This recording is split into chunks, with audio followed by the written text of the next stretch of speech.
Imagine if in order to patrol the highways, the police painted lines on the road as a reference frame and timed cars from a helicopter above. They could use your equation, speed equals distance divided by time, to calculate a car's speed. In reality, this is done on rural highways, but it would not work very well on busy suburban streets like Arlington Heights, where following the speed limit is very important for safety. The Arlington Heights Police Department has other methods for checking a car's speed. Here is Officer Jeff Aiello to explain. Hi, my name is Officer Jeff Aiello from the Arlington Heights Police Department. I am currently assigned to the Traffic Enforcement Unit. And what we do in the Traffic Unit is we do traffic enforcement, we do educational things like this, and we're standing outside South Middle School today.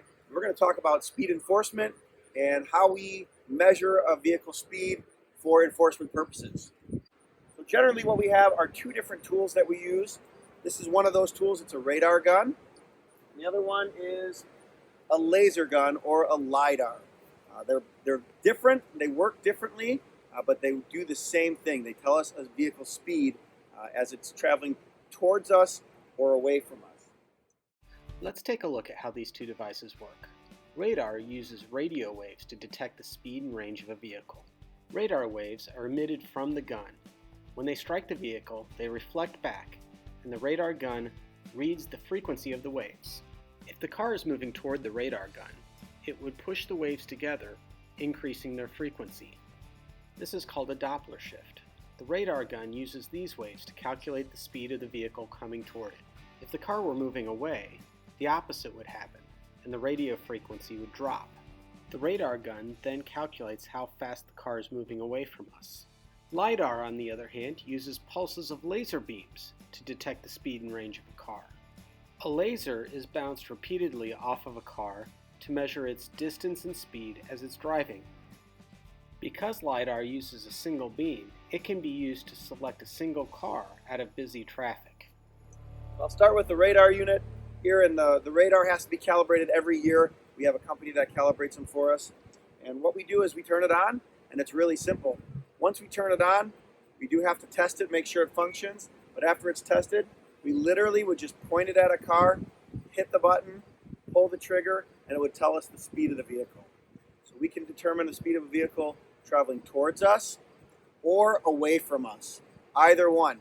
We can determine the speed of a vehicle going both directions. So I might have it set to do both directions. I might have it set to just do one direction.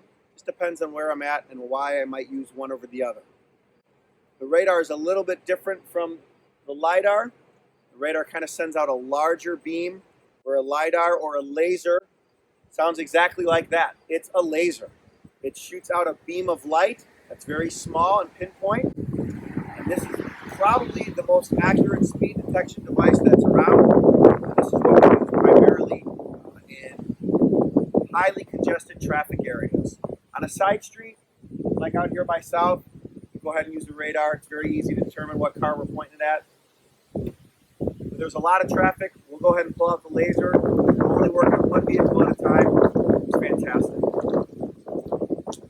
Oftentimes people ask, why are we using radars? Why are we using LiDARs? Why do we do traffic enforcement? Why do we write speeding tickets? Well, not everything we do is a speeding ticket. Not everything we do is a big hefty fine. A lot of times it's just a conversation with the driver. Ask them, could you please slow down? You're in a school zone, or this is a neighborhood with a lot of kids, whatever it would be. We like to do this kind of enforcement action, though, and these kind of educational initiatives, because it gets people thinking about how they're driving. Our goal is to reduce crashes in the village of Arlington Heights, and one of the ways we can do that is by encouraging people to drive the speed limit. People always ask, why is the speed limit 30 miles an hour, or why is it 25? I could drive faster than that and still be safe. Well, there's reasons why the engineers that pick the speed limits for the state of Illinois or the village of Arlington Heights, there's reasons why they choose those speeds. Sometimes newer drivers, they're not as experienced, they're not as good of a driver.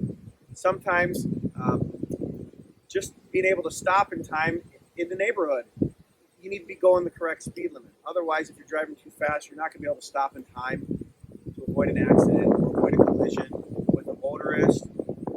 bicycle, even a kid just walking across the street during the morning, coming to school. My partner, Officer Lavin, he's going to actually get in his car and he's going to drive away from us and then towards us. And I'm going to show you and demonstrate how this radar gun works. So very simple. I just hit the on button down here, and then I'll set it, first setting, so that it picks up the vehicle speed going away from me, and that'll show me how fast he's going as he pulls away. He'll turn around, and then I'll change it so it'll show his speed coming towards me. He's not going to go racing down the street at 100 miles an hour. We're just going to give you an idea of how fast that might look. So as he gets ready, radar's ready to go. You'll be very surprised at how quickly this works too. All I have to do is hit the button just like this, and I'll get the speed.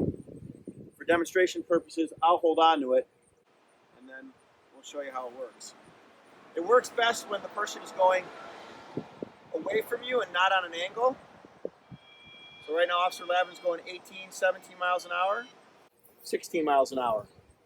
There's the speed there. I can lock that on there so that I can go ahead and show the driver later on. And then as he turns around, I'll change the radar to hit the other direction. There's another car getting on here. See how fast they're going? She's going 15 miles an hour, probably because we're standing. So Officer Lavin's coming back now, and it's showing his speed at 25 miles an hour. There's a few vehicles here, and I know that I will pick up some of the other vehicles depending on how fast they're going. Generally, it does pick up the faster car and the bigger car, whichever one that might be. And that's how we go ahead and determine people's speed. We'll use this. We'll show them how fast they're going. We'll talk to them about it. We'll let them know, please slow down. Please follow the laws, seatbelts, cell phones, speeding laws. I'm trying to have our community be a little bit safer.